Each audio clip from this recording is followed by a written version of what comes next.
जब भी राजस्थान का नाम आता है ना, तो ज़हन में क्या आता है? बड़े बड़े किले, रेगिस्तान, रंग बिरंगे कपड़े और हाँ, संगीत। तो आज हम इसी संगीत की आत्मा में उतरने वाले हैं। पता करेंगे कि यहाँ की लोक गायन शैलियाँ और घराने इतने खास क्यों हैं। तो सवाल यही है कि राजस्थान के संगीत की आत्मा आखिर है क्या? क्या वो रेगिस्तान की खामोशी में बसती है या फिर यहाँ के शानदार महलों में? देखिए, इसका कोई एक जवाब नहीं है, कई जवाब हैं और आज हम एक-एक करके उन सभी को खोजने की कोशिश करेंगे। तो हमारी ये खोज शुरू होती है राजस्थान की सबसे मशहूर लोक गायन शैलियों से।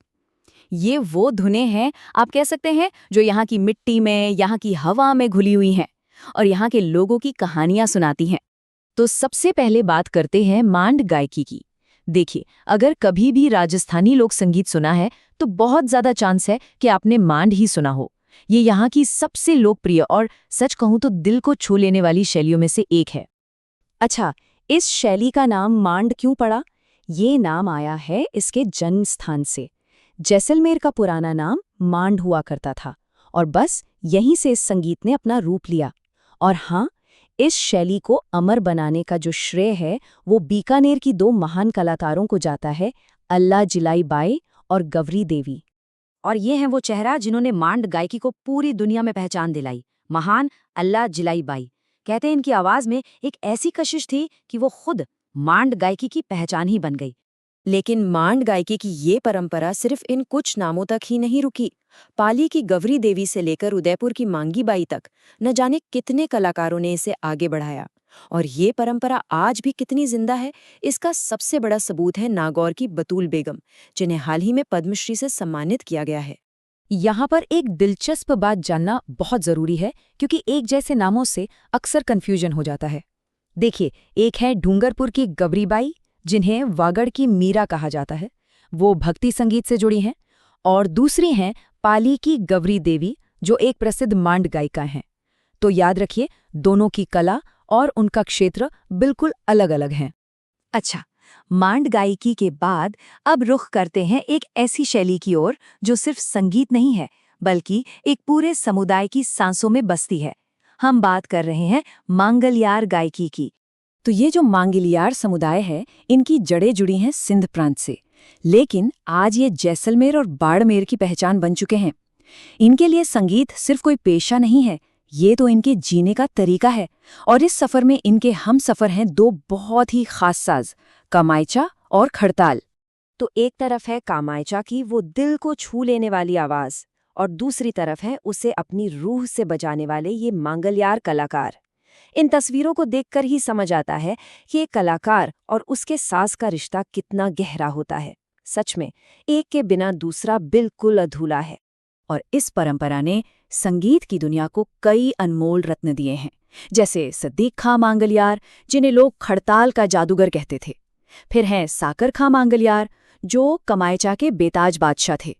और इनके साथ ही बाड़मेर की रुकमा मांगलियार की आवाज, वो भी अपने आप में एक मिसाल है। सद्दीक खां मांगलियार का प्रभाव आप इसी बात से समझ सकते हैं कि उनकी याद में साल 2002 में जयपुर में लोकरंग नाम का एक संस्थान बनाया गया। और ये संस्थान आज भी लोक कलाओं को जिंदा रखने और उन्हें आगे बढ़ाने का काम कर रहा है। वैसे राजस्थान का संगीत सिर्फ मांड और मांगलियार तक ही सीमित नहीं है, और भी बहुत कुछ है। जैसे जैसलमेर बाड़मेर में ही लंगा गायकी भी सुनने को मिलती है, जो लंगा समुदाय की अपनी एक अलग पहचान है।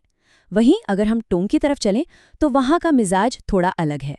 वहाँ चार बैत नाम की एक बहुत ही जोशीली गायकी सुनने को मिलती है, और मज़े की बात यह है कि इसकी जड़ें अफगानिस्तान से जुड़ी हैं। संगीत पर इतिहास का असर भी ना बहुत साफ साफ दिखता है। जब मुगल बादशाह औरंगजेब के समय संगीत पर पाबंदियां लगाई गईं, तो कलाकारों ने क्या किया? उन्होंने अपनी कला को बचाने के लिए नए रास्ते खोजे, और इसी मुश्किल दौर में तालबंदी गायकी और हवेली संगीत जैसी शैलियों ने जन्म लिया, जो मंदिरों और हवेलियों के बंद कमरों में पनपी और जिंदा रहीं। तो अभी तक हमने बात की लोक संगीत की, वो संगीत जो आम लोगों के जीवन और उनकी भावनाओं से जुड़ा है। लेकिन राजस्थान की संगीत विरासत में शास्त्रीय संगीत यानी क्लासिकल म्यूजिक का भी एक बहुत ही अहम मकाम है। तो चलिए अब बात करते हैं एक ऐसी ही बहुत गंभीर और प्राचीन शैली ध्रुपद गायकी की। ध्रुपद गायकी कोई आज की या कल की शैली नहीं है। इसकी जड़ें तो वेदों जितनी पुरानी मानी जाती हैं। हाँ, लेकिन इसे एक सिस्टमैटिक फॉर्म जो मिला वो ग्वालियर के राजा मानसिंह तोमर के समय में मिला। संगीत को लेकर उनका जुनून कुछ ऐसा था कि उन्होंने इस पर मान कौतूहल नाम का एक पूरा ग्रंथ ही लिख डाला था। फिर समय के साथ ध्रुपद की 4 अलग-अलग शाखाएं बन गई, जिन्हें वाणियां कहा जाता है। पहली थी गौहर वाणी, जिसे शुरू करने का श्रेय जाता है महान तानसेन को। फिर आई खंडार वाणी, तीसरी डागोर वाणी और चौथी थी नोहार वाणी। और इन हर वाणियों का अपना एक अलग अंदाज, अपनी एक अलग पहचान थी। और देखिए, जब भी ध्रुपद की बात होती है तो एक नाम तो हमेशा सबसे पहले आता ही है, तानसेन। वो सिर्फ एक महान गायक नहीं थे, उन्होंने ध्रुपद की एक पूरी परंपरा को शेप दिया, उसे एक आकार दिया जो आज भी संगीत की दुनिया में एक मील का पत्थर मानी जाती है। अकबर के दरबार में तो समझिए ध्रुपद का सुनहरा दौर चल रहा था। तानसेन, उनके गुरु स्वामी हरिदास और गोपाल, ये तीनों उस समय के सबसे बड़े ध्रुपद गायक माने जाते थे। और हाँ, एक बहुत ही इंटरेस्टिंग बात, इस पुरुष प्रधान शैली में राजस्थान की एकमात्र महिला ध्रुपद गायिका हैं, जिनका नाम है मधु भट्ट तैलंग।